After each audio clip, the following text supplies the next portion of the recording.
ਅੱਜ ਸਾਡੇ ਕਲੀਨਿਕ ਦੇ ਵਿੱਚ ਜਿਹੜਾ ਮਰੀਜ਼ ਆਇਆ ਉਹ ਇੱਕ ਚੂੜਾ ਹੈਗਾ ਹੈ। ਬੜਾ ਬੇਸ਼ਰਮ ਤੇ ਬੇਹਯਾ ਚੂੜਾ ਹੈਗਾ। ਵੈਸੇ ਤਾਂ ਕੁਝ ਸਰਕਾਰੀ ਚੂੜੇ ਵੀ ਨੇ ਤੇ ਕੁਝ ਪ੍ਰਾਈਵੇਟ ਵੀ ਚੂੜੇ ਹੁੰਦੇ ਨੇ। ਇਹ ਚੂੜਾ ਹੈਗਾ ਸਵੇਲ ਵੜੈਚ। ਅਗਰ ਵੜੈਚ ਨੂੰ ਤੁਸੀਂ ਪੁੱਠਾ ਕਰਕੇ ਪੜੋ ਤੇ ਇਹ ਚੂੜਾ ਹੀ ਬਣਦਾ। ਬਾਕੀ ਵੜੈਚ ਬੜੇ ਚੰਗੇ ਨੇ, ਉਹਨਾਂ ਦੇ ਨਾਲ ਮੇਰੀ ਮਾਜ਼ਰਤ ਹੈ। ਮੈਂ ਇਸ ਚੂੜੇ ਦੀ ਗੱਲ ਕਰਨੀ ਜਿਹਨੇ ਵੜੈਚਾਂ ਨੂੰ ਲੀਕ ਲਾ ਦਿੱਤੀ ਆ। ਫਿਜ਼ਾ ਤੈਨੂੰ ਸਾਡਾ ਸਲਾਮ ਹੈਗਾ। ਤੂੰ ਜਿਸ ਤਰ੍ਹਾਂ ਖੂਨ ਦਾ ਭਰਿਆ ਹੋਇਆ ਛਿੱਤਰ ਇਹਦੇ ਮੂੰਹ ਤੇ ਮਾਰਿਆ, ਉਹ ਬਾਕੀ ਕਈਆਂ ਦੇ ਮੂੰਹ ਤੇ ਵੀ ਛਿੱਤਰ ਵੱਜਿਆ ਇਹਦੇ। ਇਹ ਵਾਕਈ ਚੂੜਾ ਹੈਗਾ ਗੰਦਾ, ਬੜਾ ਹੀ ਕਮੀਨਾ। ਇੱਕ ਹੋਰ ਵੀ ਚੂੜੀ ਹੈਗੀ ਜਿਹੜੀ ਕਹਿੰਦੀ ਪੰਜਾਬ ਦੀ ਸਫਾਈ ਕਰਨੀ ਆ।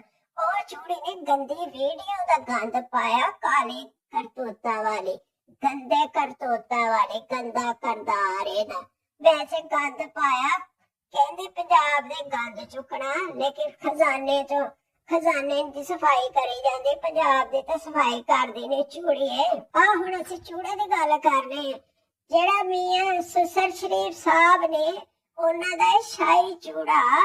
ਹਾਂ, ਇਹ ਸ਼ਾਹੀ ਚੂੜਾ ਜਦੋਂ ਵੀ ਮੀਆਂ ਸਾਹਿਬ ਜਾਂਦੇ ਨੇ, ਸੁਸਰ ਸਾਹਿਬ ਵਾਸ਼ਰੂਮ ਚ ਖਾਂਦੇ, ਉਹ ਵੀ ਬਹੁਤ ਜ਼ਿਆਦਾ ਵੰਨ-ਸਵੰਨਾ ਤੇ ਚੰਗੀ ਬੋ ਮਾਰਦੇ ਨੇ। ਤੇ ਉਸ ਤੋਂ ਬਾਅਦ ਇਹਨੂੰ ਕਹਿੰਦੇ ਵੀ ਜਾ ਕੇ ਤੂੰ ਸਫਾਈ ਕਰ ਦੇ। ਕਦੀ ਮੀਆਂ ਸਾਹਿਬ ਦਾ ਆਪਣਾ ਮੂਡ ਨਾ ਹੋਵੇ ਤੂੰ ਆਪਣੀ ਸਫਾਈ ਵੀ ਇਹਦੇ ਤੋਂ ਕਰਾ ਲੈਂਦੇ।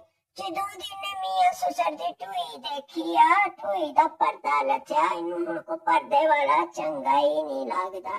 ਇਹ ਲਾਂਤੀ ਜਿਹੜਾ ਹੈਗਾ, ਇਹ ਤੁਸੀਂ ਵੇਖੋ ਇਹਦੇ ਮੂੰਹ ਤੇ ਕਾਲੇ ਰੰਗ ਦੀ ਲਾਂਤਾਂ ਪਈਆਂ। ਪਹਿਲੇ ਇਵੇਂ ਦਾ ਇਹ ਨਹੀਂ ਸੀ ਹੈਗਾ, ਬਗੈਰ ਜਿਹਾ। ਇਹਨੂੰ ਤਾਂ ਚਸਕਾ ਪੈ ਗਿਆ। ਸਫਾਈ ਇਹ ਚੰਗੀ ਕਰਦਾ। ਸ਼ਾਹੀ ਚੂੜੇ ਦੇ ਖਿਤਾਬ ਇਹਨੂੰ ਐਵੇਂ ਨਹੀਂ ਮਿਲਿਆ। ਫਿਜ਼ਾਲ ਤੋਂ ਬੜਾ ਚੰਗ ਕੀਤਾ। ਸਭ ਵੱਲੋਂ ਤੈਨੂੰ ਐਸੀ ਚਪੇੜ ਮਾਰੀ ਆ, ਇਹਦੇ ਐਸਾ ਮੂੰਹ ਤੇ ਛਿੱਤਰ ਮਾਰਿਆ, ਹੁਣ ਇਹ ਲੂਸਾ ਮਾਰਦਾ ਫਿਰਦਾ। ਇਹ ਮੂੰਹ ਵਿਖਾਉਣ ਜੋਗਾ ਨਹੀਂ ਰਿਹਾ, ਕਿਉਂਕਿ ਇਹਨੂੰ ਸ਼ਰਮ ਨੂੰ, ਕੰਜਰ ਨੂੰ ਆਦਤ ਹੈਗੀ ਅਦਾਕਾਰਾਂ ਦੇ। ਇਹ ਟੱਟੀ ਖਾਨਿਆਂ 'ਚ ਜਾ ਕੇ ਪਤਾ ਨਹੀਂ ਕੀ ਝਾਤੀ ਮਾਰਦਾ, ਲੰਮੇ ਲੰਮੇ ਸਾਹ ਲੈਂਦਾ। ਇਹ ਮੈਂ ਕਲੀ ਦੇ ਵਿੱਚ ਚਲਾ ਗਿਆ। ਇਹ ਬੇਸ਼ਰਮ ਪੁੱਛਦਾ ਵੀ ਆਪ ਤੇ ਤੂੰ ਫਾਰਗ ਹੈਗਾ, ਤੂੰ ਕਿਸੇ ਕੰਮ ਦਾ ਨਹੀਂ ਰਿਹਾ। ਇਹਦੇ ਤਰ੍ਹਾਂ ਦਾ ਇੱਕ ਮੋਟਾ ਸੀ ਨਾ ਚੂੜਾ, ਬਲੈਚ ਚੂੜਾ, ਵੀ ਇਹ ਕਿਤੇ ਪੈਂਟ ਪਾ ਕੇ ਚਲਾ ਗਿਆ ਤੇ ਥੱਲੋਂ ਇਹ ਨੰਗਾ ਹੁੰਦਾ ਪਿਆ ਸੀ। ਕਿਸੇ ਨੇ ਕਿਹਾ ਵੀ ਉਹ ਥੱਲੋਂ ਦੀ ਤੂੰ ਨੰਗਾ ਹੋਏ ਜਾਣਾ। ਇਹਨੇ ਲੰਮਾ ਸਾਹ ਭਰ ਕੇ ਕਿਹਾ ਵੀ ਤੂੰ ਖੁਸ਼ ਕਿਸਮਤ ਆ, ਤੂੰ ਵੇਖ ਲੈ, ਮੈਨੂੰ ਤਾਂ ਬੜੇ ਹੋ ਗਏ, ਮੈਂ ਤੇ ਕਦੀ ਵੇਖਿਆ ਨਹੀਂ ਥੱਲੇ, ਤੇ ਮੇਰਾ ਧਿਆਨ ਹੀ ਨਹੀਂ ਜਾਂਦਾ, ਨਾ ਮੈਂ ਵੇਖ ਸਕਣਾ। ਤੇ ਬੜੀ ਗੱਲ ਹੈ, ਤੂੰ ਵੇਖ ਲਿਆ। ਤੇ ਇਹ ਚੂੜਾ ਆਪਣੀ ਤਾਂ ਸਫਾਈ ਕਰ ਨਹੀਂ ਸਕਦਾ, ਇਹ ਦੂਜਿਆਂ ਦੀ ਵੀ ਘੋੜੀ ਨਹੀਂ ਸਫਾਈ ਕਰਨ ਜੋਗਾ ਰਿਹਾ ਹੀ ਨਹੀਂ।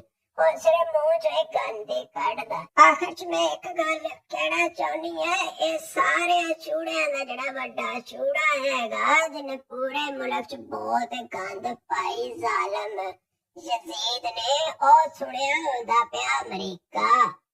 ਉਹ 13, 14 ਨੂੰ ਤੇ 15 ਨੂੰ, ਤੇ ਉੱਥੇ ਜਿਹੜੇ ਲੋਕ ਵੀ ਕੋ ਮੇਰਾ ਮੈਸੇਜ ਸੁਣਦੇ ਹੁਣ ਉੱਥੇ ਲਾਜ਼ਮੀ ਆਣਾ। ਅਸੀਂ ਉਹਨੂੰ ਖੱਲਾ ਕਰਨਾ, ਫੇਟੇ ਮੂੰਹ ਬਗੈਰ ਤਾਂ ਬੇਸ਼ਰਮਾ, ਤੇਰੇ ਨਾਲ ਕੋਈ ਨਹੀਂ ਖੜਾ। ਕੁੱਤੇ ਦੀ ਮੌਤ ਮਰਨਾ ਤੁਸੀਂ ਤੇ ਤੇਰੇ ਨਾਲ ਦੇ ਯਜ਼ੀਦਾਂ ਨੇ। ਤੂੰ ਸਾਰੇ ਮਾਫੀਆ ਨਾਲ ਇਕੱਠਾ ਕੀਤਾ, ਗੁੰਡੇ ਤੁਸੀਂ ਬਣੇ ਹੋ।